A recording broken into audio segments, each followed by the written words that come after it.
Brazil is such a divided country and such an inequality, one of the worst in the world. In Rio de Janeiro, we have around like 10 million people. 1/3 of the population live in the miserable condition. If something happens to these families that live below the poverty line, they have no slack.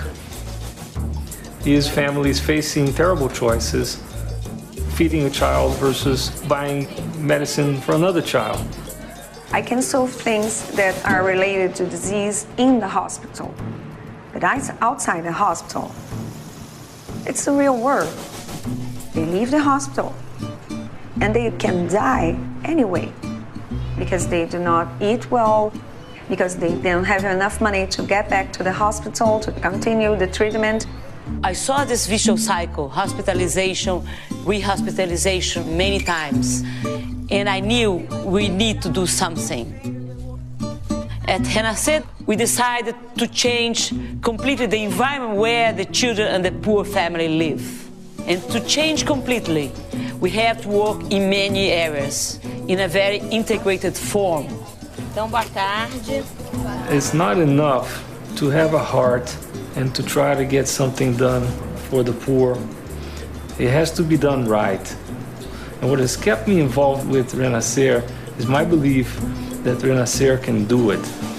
It can break a lot of vicious circles of health problems, poverty, and lack of education. And Renascer knows how to do it in a way that others can do it elsewhere. It's not a local thing, it is really a global approach.